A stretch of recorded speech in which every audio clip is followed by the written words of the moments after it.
quantity enough for ourselves. There are 9 amino acids that are essential.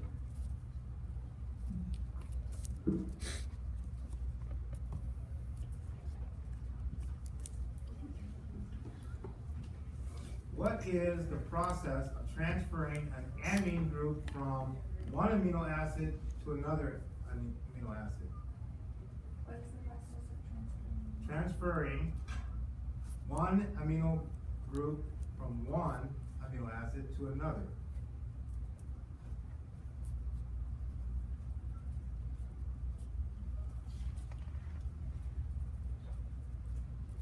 So if you were thinking about making up a name for this process, I'm transferring one amine group to another amino acid, right?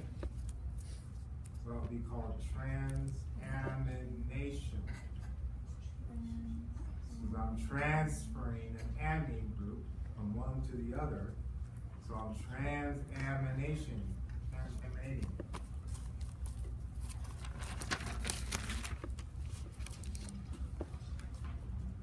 Okay? Amino acids are bound together by what specific bond?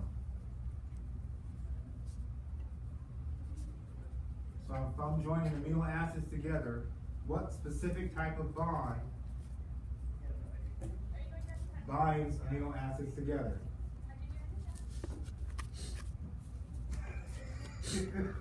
Huh? Specific type of bond. So if I have a bunch of amino acids put together, what do I call that? Peptide bond. That's what the name is, polypeptide. So peptide bonds are that specific bond that binds amino acids together. Okay?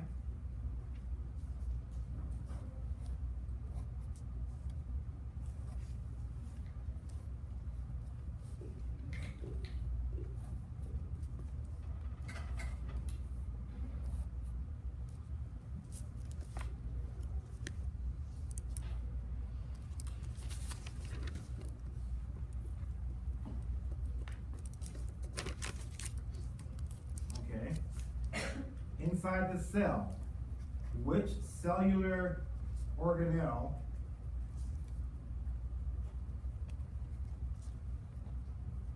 is where proteins are synthesized? Which cellular organelle? Ribosome. Ribosome is where proteins are synthesized. And so, the process of mRNA copying the genetic information from DNA-based sequence is called what? Huh? Transcription. So we're going from DNA to RNA, right? Okay. The process of mRNA copying the genetic information from the DNA-based sequence is called what? Transcription. It goes DNA transcribing to RNA, translating to protein. I know this is a nutrition class, but we gotta learn some science. You said that too fast. I don't say things too The fast. process from mRNA to From DNA to RNA. DNA to RNA. Okay, the step from DNA to RNA is transcription. From RNA to protein is called translation. Do you know that? Huh? Do you know that, Lisa? Do you need to know that? You might, I don't know. What do you mean? What? You know. Well, I'm looking at the questions, I'm picking them out as I go along. From DNA to RNA is transcription, from RNA to protein is translation. DNA to RNA. Okay.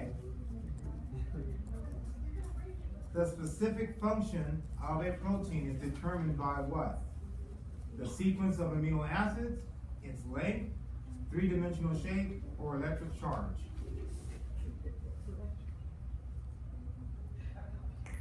Remember when I talked about when the protein starts folding up into a three-dimensional shape, right? It has domains which have specific functions. So therefore the answer is Specific function of a protein is determined by its three-dimensional shape, okay? Its three-dimensional shape determines how it functions.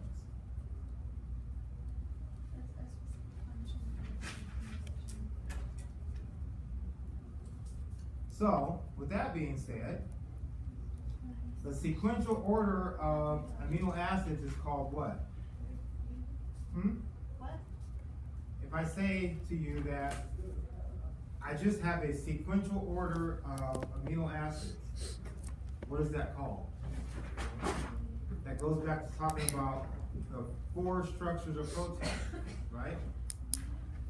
4 structures of protein. Primary structure, a sequential strand of amino acids.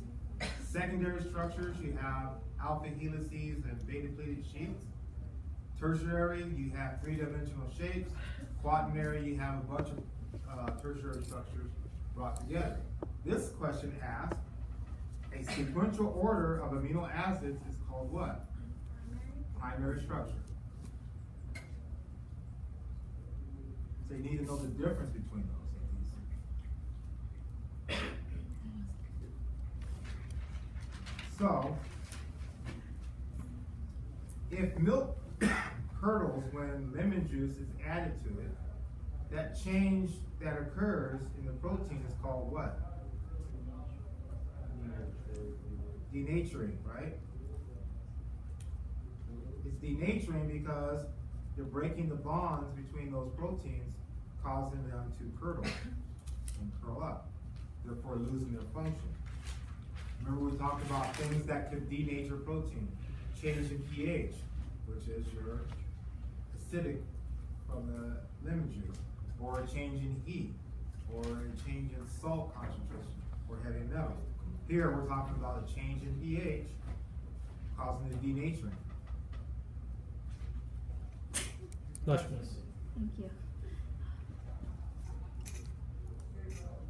Okay, now we're looking at whether or not we have a complete protein or incomplete protein.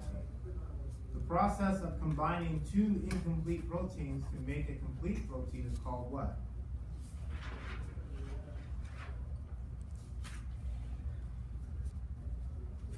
Should be incomplete to make one complete. Yes.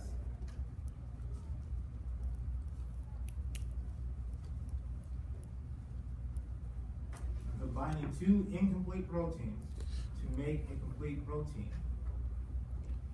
Is it called protein combination method, amino acid sequencing method, mutual supplementation, or complementary supplementation? No, mutual. Mutual supplementation. There is another term for complementary supplementation as well. Okay.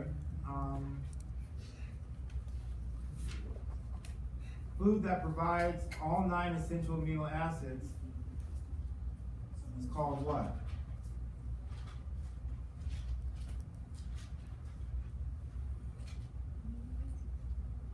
Would it not be complete? It would be a complete protein.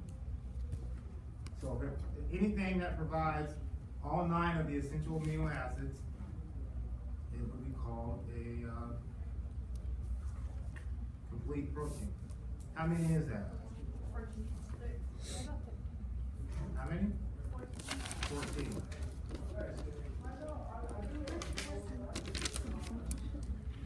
Okay, where does protein digestion begin?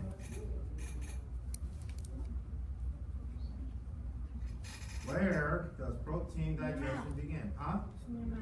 Your stomach. Carbohydrate starts in your back. Okay, the absorption of amino acids occurs where? Where most everything gets absorbed. Small intestine.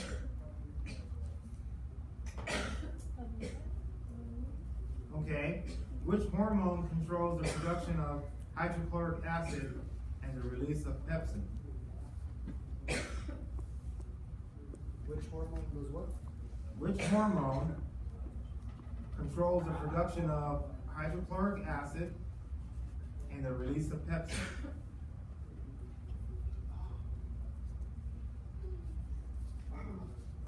I know. A hormone related to your stomach, so if we're thinking about stomach, we're thinking of something that has to spell out with gastro or gastrin.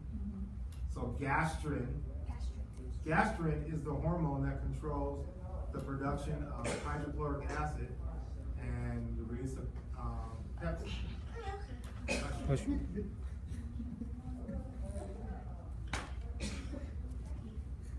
Okay, proteases are what? Enzymes that do what? Yeah, that's protein.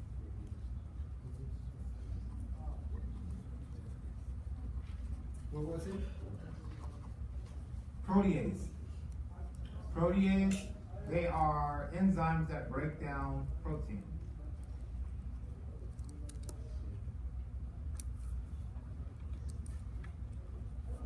Where are we at now? How many questions?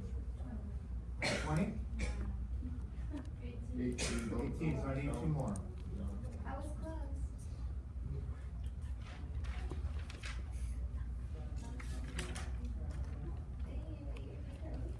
Yeah.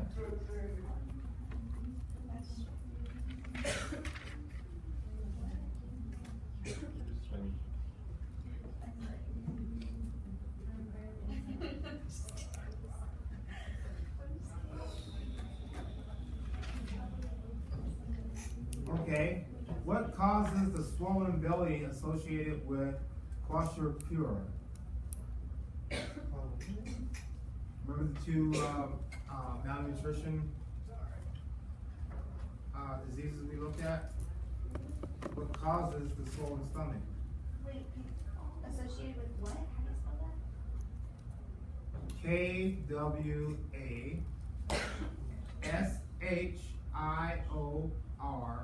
KWASHIORKOR. What causes the swollen belly associated with it?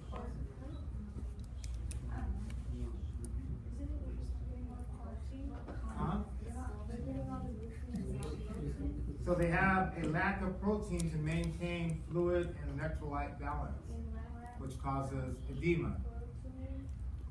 So can we just put edema as the answer? Well, the question is going to have a specific answer, so you can think edema all you want, but you better know what edema really So looks a like. lack of protein that. A lack of protein to maintain fluid and electrolyte balance.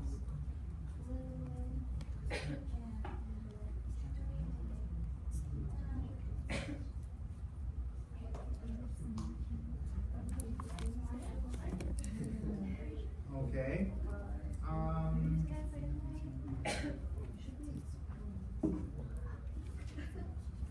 So that's 19. One more. I need one more.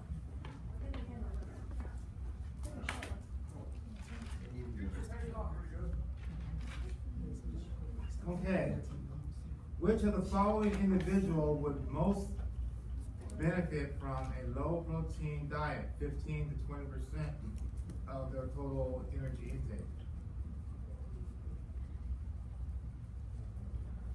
Would a strength athlete benefit from a low protein diet? No. Would an endurance athlete? No. Pregnant women? No. No. But somebody with diabetic disease? Yes. So would benefit from a low protein diet if you're Yes. diabetic? Yes. Got it. Now, as far as the bonus questions, I will come up with those later, and because why not? You have the you have all 100 points right here. Bonus questions or bonus questions. Will you put them on campus or are they just gonna be? I will put them together, put them up on campus by tomorrow.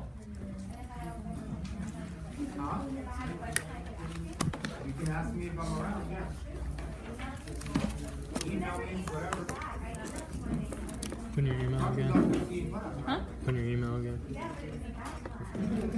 Or your phone number so I can just share you the link. Because I'm posting on Facebook. I mean YouTube. Yeah, I have yours. Just go around getting a phone number. Like,